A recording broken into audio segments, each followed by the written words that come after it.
Hello, everybody. This is kind of interesting. Looks like I'm having trouble buffering or something like that. Let me know if you can hear me and if you can see me. I'll give you a second because I know there's a delay.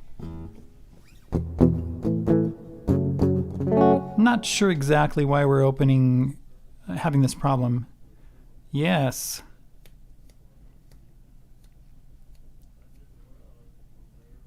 I've got some visitors here. I don't know if people are using the internet or what's going on in my house, so just give me a little note there. Yep, and it's telling me it's not receiving enough video to maintain smooth streaming, so don't know what's going on. I'm not getting any information, and it looks like it's hi. Hi, Bob.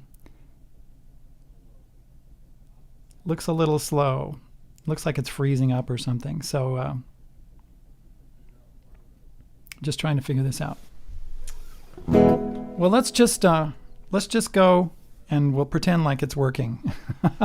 And then I'll meet you over at my first time here. Hello, Beverly. Thank you for being here. Okay, you can see and hear me fine. Great. Bob, I can see you. Dave, good. Sounds and looks good. Okay. It still's telling me that there's, problems with the video, but I don't know. I'm going to pretend like there isn't. And I know that Mike was over there a minute ago. I'm going to meet my supporters over at Rock Out Loud. They've got a link to find me. So we'll see you in a minute. As soon as I'm done with this. But we're going to talk a little bit about the Nashville numbering system. I got a letter. Well, not really a letter, a note from a producer in Nashville, and he said to me, you don't really have it down, you don't really understand the Nashville numbering system. And I concede, yes, I don't understand it stopping periodically. Okay, well, we're just going to keep going, okay? Sorry about that. I never worked in Nashville. I've never actually recorded in Nashville and been in Nashville. I've never even been to Tennessee. So maybe that's part of my problem. But I did I did learn about music in school. And let me pull up I need to pull up something right here so I can look at it. I made some notes and I forgot to pull out my notes.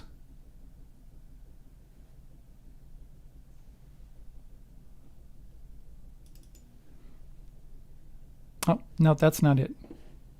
Oh, yeah, it is. Okay, here we go. Here's my notes. While studying standard music notation, I've noticed that there's a difference between jazz musicians and pop and rock musicians.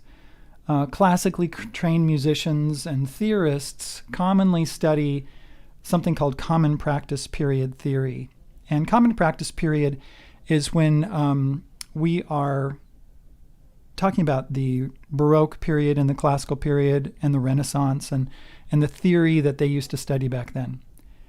And there's always been, popular musicians and then musicians that could write things down. I mean, there've always been musicians on the street and things like that.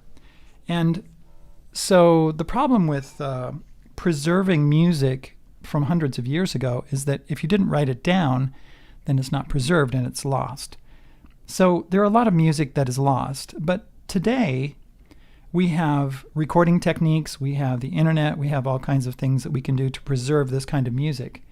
Not that it's fantastic music. I mean, sometimes music that comes out of the popular culture is really not that great. Well, anyway, so the problem also is that, all the musicians of the world have never gotten together and say, okay, let's call everything by this and let's do this. There are certain cultures that do things differently. And also, my experience in school, when I was in a junior college, there's, there were 250 people that signed up as music majors and said, I'm a music major, and, there's like 250 people, and at the end of 2.5 years, 8 people graduated as music majors. And half of those 8 didn't use their music education in their profession. And so really, you're talking like 1.5% of the people that actually think they're going to study music seriously actually go through with it. So that's a pretty small number. Anyway, this guy named Nick from Nashville said to me, I have more than 45 years experience, and I can tell you the progression you are using is not the basis for the Nashville numbering system. And I'm like, oh, okay, I understand. Because I don't really understand the Nashville numbering system, I guess. I understand the numbering system that I was used to. And let me put out something on the screen here. Oops, that's not what I want.